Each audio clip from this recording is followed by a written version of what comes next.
akasaliwa kamuji kadogo sana, kalikuwa kanaitwa wapi? Yuda. Ambapo sasa hata wakati ambapo Filipo alienda kuita ni nani? Nathani alipoenda kuitwa na Filipo, Filipo akamwambia, hebu kuja uone mtu ambaye ametokea Yuda, Nazareti, kamuji kanaitwa Nazareti. Nazareti kalikuwa kamuji kadogo sana, kalikuwa kamuji ambako kamedharauliwa sana. Sasa Filipo alipoitwa akaita Nathan, akamwambia hebu kuja uone mtu ambaye ametokea na ni Masihi wa Mungu. Akauliza, ni nini inaweza tokea Nazareti kweli? Ni kitu gani kinaweza toka Nazareti kizuri? Manake ni kamuji akakuwa kanatarajiwa katatoa nini? Mfalme wa kiungu. Bwana Yesu asifiwe. Amen. Na ujue siku hizo kulikuwa na ufalme wa Mungu. Not wa Mungu, wa dunia. Ndio ulikuwa umekita mizizi. Nyakati zile kama ungepatikana ukiongea juu mfalme tu, wewe ulikuwa unakatwa shingo. Bwana Yesu asifiwe. Amen. Haungeweza kuongea hivyo. Yesu Kristo ndiye alileta uhuru yote. Unaona hii uhuru yote tuko nayo ni Yesu alileta.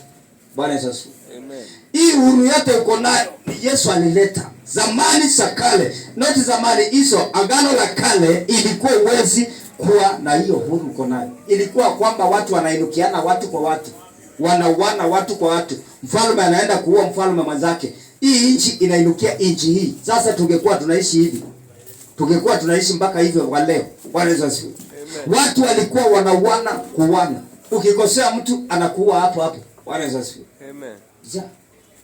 Hata agano la kale, hata Musa mwenyewe aliua mtu. Bwana Yesu asifiwe. Juu ilikuwa sheria, ilikuwa tu mambo yao ya hiyo wakati. Bwana Yesu asifiwe. Yesu Kristo akaja akatuletea nini? Roho Mtakatifu. Sasa hata ule mtu hajaokoka akona kakitu kanamwambianga usiue mtu. Hata ule mtu hana wokovu, kuna kitu kinamuonyanga kitu mbaya na nzuri. Kuna kitu kinamwambianga hapana, usidunge huyo mtu kisu. Hiyo ndio roho ile Yesu alileta. Bwana Yesu asifiwe. Zamani ilikuwa ukikwasa mtu kidogo tu anakuweka mkuki. Walikuwa nakaa na mkuki. Ukimkosea tu kidogo anakuweka ya tumbo. Kama mtu mmoja alikuwa anaitwa Abuneri, aliuawa na Yoabu. Akamdunga ya tumbo mpaka mwili wote matumbo ikamwagika. Sasa hata ule mtu ambaye saa hii hajapokea wokovu, kuna karoka na mwambianga hapana, usiwekee huyu mtu sumu. Bwana Yesu asifiwe. Amen. Hiyo ndio Yesu alileta. Bwana Yesu asifiwe. Amen. Herode akajawa na uoga na wasiwasi, atasaliwa wapi? Na akaanza kutafuta njia ya kumuua yule mtoto. Hakujua kwamba huyu mtu amekuja si mtu wa kawaida. Hakuwa anajua kwamba ni mfalme wa dunia yote na amekuja kutuokoa sisi na wale wote ambao wanayemwamini watapata maisha mengine baada ya maisha haya. Hakujua hiyo. Bwana Yesu asifiwe. Amen. Akatafuta namna ya kumuua. Haikuwezekana. Haikuwezekana. Maana ilikuwa ni mpangilio wa nani? Wa Mungu. Yesu aje asaliwe kwa kupitia mimba, abebwe na mama mke kama sisi vile tunavyosaliwa kwa muda wa miaka 9, na ilipofikia wakati wa kusaliwa akasaliwa kama sisi na sisi vile usaliwa, na akasaliwa katika mwanadamu, lakini mimba ilikuwa ya nini? Ya kiroho. Bwana Yesu asifiwe. Hapo tu ndio tofauti ilitokea. Maana mimba ilikuwa ya kiroho, lakini kusaliwa nayo alisaliwa kama vile tunavyosaliwa watu. Bwana Yesu asifiwe. Ile kilistua watu sana ni kuona kwamba huyu mtu nyota yake ndio ilionekana hiyo siku.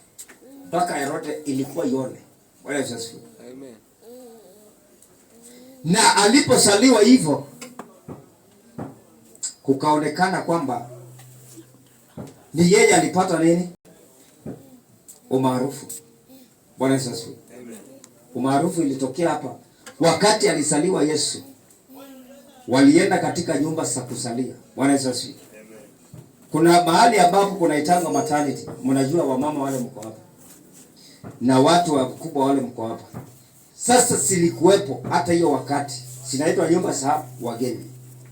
Silikuwa zimejaa. Bwana Yesu asifiwe. Walipoenda wakaambiwa hapa hamuna nafasi. Watu ni wengi na hamwezi pata nafasi. Na ile kitu nashangaaga kwamba hata mpaka wa leo nashangaaga ni kwamba aliye na Mungu na asiye na Mungu hakuna kitu. Aliye na Mungu na asiye na Mungu hakuna kitu cha kutofautisha.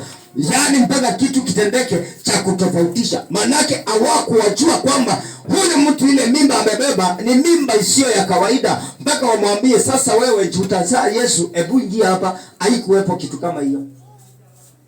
Waliambiwa hapa hamwezi ingia, manake watu wamejaa. Waliona tu mtu wa kawaida. Kwa mtazamo wa kawaida, ukikaa na Yesu ama ukiwa na wokovu ama ukitembea na Yesu, hauwezi eleweka mpaka kitu kitendeke. Ndio watu wanasema hakika hii ndiyo mkono wa Mungu. Wakaambiwa hamwezi ingia. Na wao wakatoka. Juu alikuwa katika ile inaitangwa leba. Alikuwa katika hiyo hali.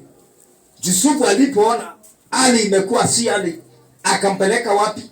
Hapo tu kando hivi kwa kitu inaitwa oli la ng'ombe. Akamlaza hapo wapi? Akafanya nini? Akajifungua. Akajifungua. Alipojifungua tu mara hivi, nyota ya magharibi ya mashariki ikafanya nini? Ikatokea. Kabla aende hiyo hospitali, nyota iko imetokea. Kabla aende hapo, nyota iko imeonekana. Lakini alipolia tu mtoto akatoka amelia, akapiga duru akalia, nyota ikaanza kuonekana mashariki. Bwana Yesu asifiwe. Kuna kitu nataka ushike.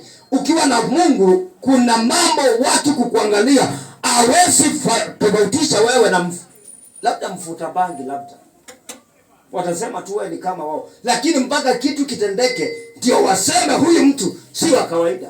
Bwana Yesu asifiwe. Amen. Hapo ndio walianza kuona mwangaza wa ile nyota imekuja imetoka mashariki. Mpaka wale wachungaji walikuwa wanachunga zile ng'ombe, wakamulikwa na hiyo mwangaza, wakastuka. Wakauliza imeendaje sasa? Ni wakati wa usiku na mwangaza imejaa katika mahali hapa. Wakashindwa kumekwaje? Kwani huyu mtoto amesaliwa ni mtoto wa aina gani? Kwani huyu mama amekuja kusalia hapa kwa ng'ombe ni mama wa aina gani? Lakini alipokuwa akienda hapo, hawakutaka kujua ni mama wa aina gani. Alipokuwa anaenda kulala hapo ajifungue, hawakutaka kujua ni mtu wa kutoka wapi. Bwana Yesu asifiwe.